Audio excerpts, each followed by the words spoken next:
Gold, trusted gold buyers. మీరు తాకట్టు పెట్టిన బంగారాన్ని విడిపించి ఈ రోజు ఉన్న మార్కెట్ ధరకు కొనబడను.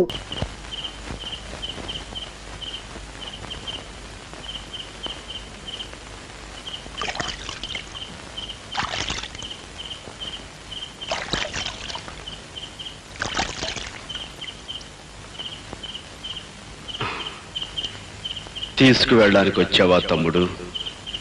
కాదన్నయ్య, నిన్ను తప్పించడానికి వచ్చాను. ఆలస్యం చేయకుండా ఈ బట్ట మార్చుకుని వెంటనే బయటికి వెళ్ళిపో. గోపి, వాదనకి సమయం కాదు. కమాన్. కానీ నీ భవిష్యత్తు అవుతుందిరా. నా భవిష్యత్తు కాదు ముఖ్యం. నువ్వు నీ సిద్ధాంతం బ్రతకాలి. నా గురించి నువ్వేమీ ఆలోచించుకో, నేను చూసుకుంటాను. నువ్వు వెంటనే చెల్లిపో. కానీ పోలీసులు అంత తేలిగ్గా వదలర్రా. పోలీసులు నీ ఉనికి తెలుసుకోవడానికి కొంతకాలం పడుతుంది. ఈలోగా కనీసం కొన్ని పేద ఇళ్లలోనైనా దీపాలు వెలుగుతాయి. బయట ప్రపంచానికి నీ అవసరం చాలా ఉందన్నయ్య. ఇంత రిస్క్ తీసుకుని ఇదంతా ఎందుకు చేస్తున్నావో నాకు అర్థం కావట్లేదు. ఇదిగో ఈ ఉత్తరం చదివితే నీకే తెలుస్తుంది. ఇప్పుడు కాదు, బయటికి వెళ్ళాక తిరిగి చదువుకో. ఆలస్యం అయిపోతుంది. నువ్వు బయలుదేరు. జాగ్రత్త. అన్నయ్య, నువ్వు నన్ను ప్రశ్న అడిగావు, జ్ఞాపకం ఉందా? ఉరి తీసేలోగా సమాధానం దొరికితే చెప్పమని. నా సమాధానం ఆ ఉత్తరంలో ఉంది.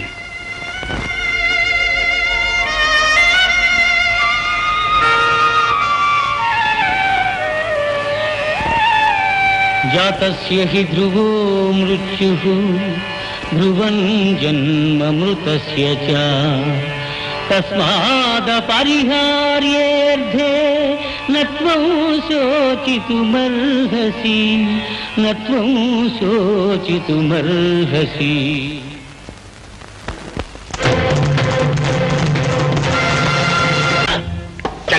తర్వాత మన ప్రోగ్రాం ఏంటి?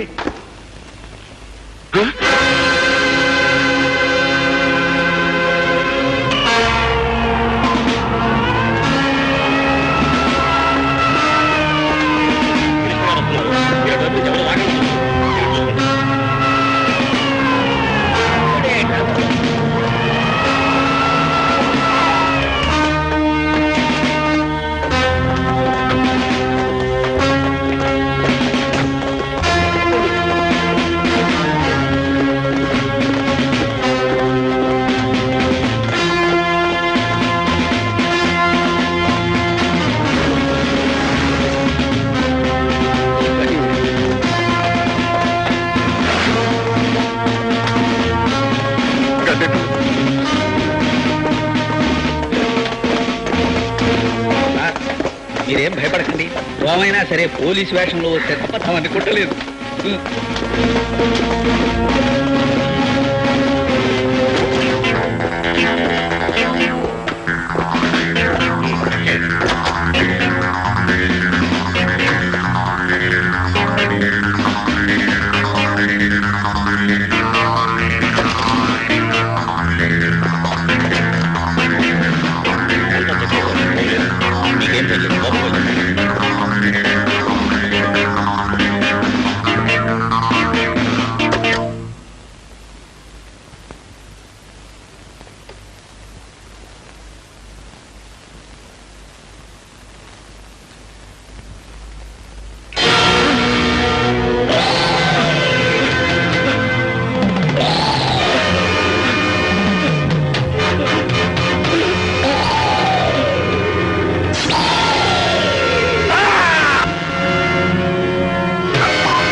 Is it? My God. వాడిని ఎలాగైనా సరే పట్టుకుని చంపండి. పావు గంటలోగా వాడు చచ్చాడన్న వార్త నాకు తెలియాలి. ఈలోగా ఇక్కడ రెండో వాడి విషయం నేను చూసుకుంటాను. ఎస్.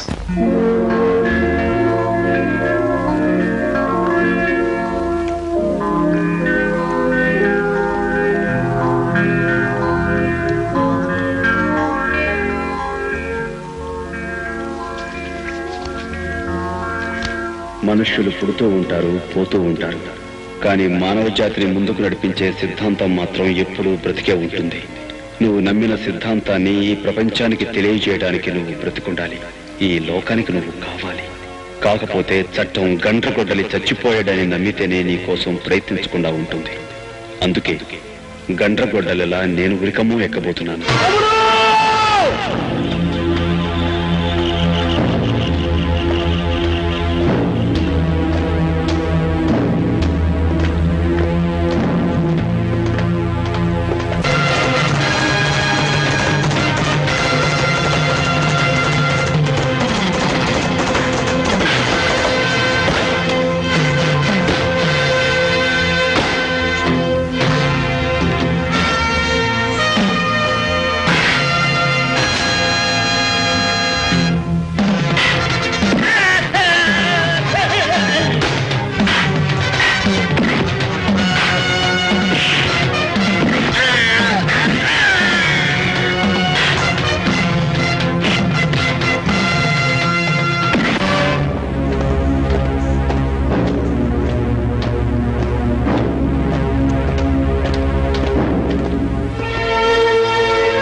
నా కోరిక తీర్చడానికి వచ్చావా అమ్మా?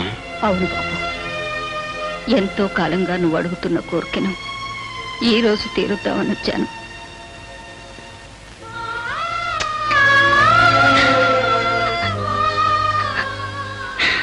అమ్మా. అవును బాబు, లోకం గుర్తించని మహోన్నతమైన నీ త్యాగం నాకు తెలుసురా. ఆకాశం ఉంటే తెరిగిపోయిన నీకు ఆశీస్సులు తప్ప నేనే ఇవ్వగలను బాబు.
తోడబుట్టిన వాడిని రక్షించుకోవడానికి చాలా పెద్ద త్యాగం చేస్తున్నావు గోపి.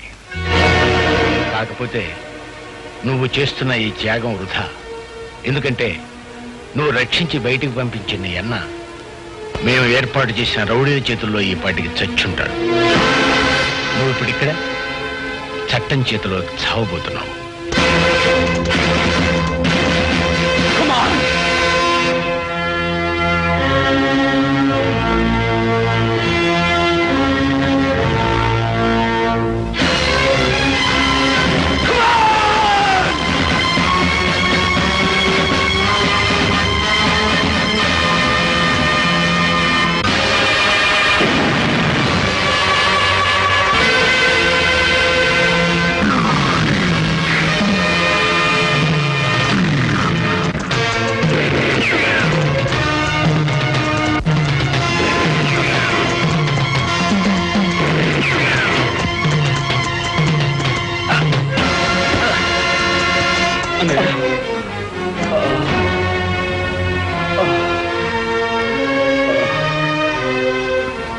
అన్నయ్య తమ్ముడు,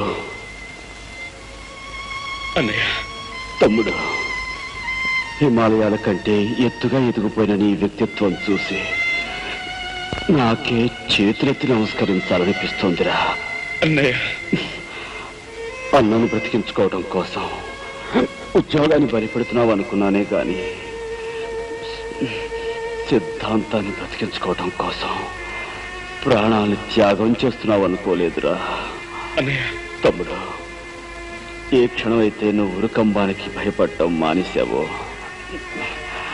ఆ క్షణమే నేరం చేసిన చట్టాన్ని ఆయుధంతో అంతం చేసే ధైర్యం నీకు వచ్చిందిరా.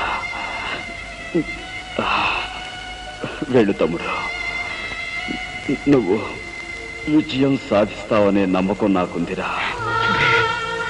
నీ నుదుటున రక్త సింధూరమై నేనుంటాను. ఎప్పటికీ నీతో, నీలోనే జీవిస్తూ ఉంటానురా. వెళ్ళు తమ్ముడు, నీకోసం ప్రపంచంలో అనాథలు, అభాగ్యులు అందరూ ఎదురు చూస్తున్నారా. అస్థి మూల పంజరాలు, ఆర్తరావ మందిరాలు. అన్నయ్య,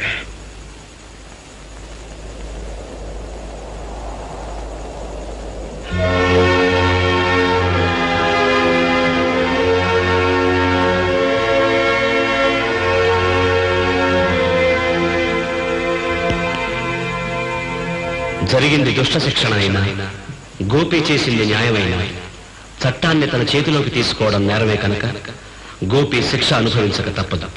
అందుకే కేసు పూర్వాపరాలు పూర్తిగా పరిశీలించి న్యాయస్థానం అతనికి జైలు శిక్ష విధించింది.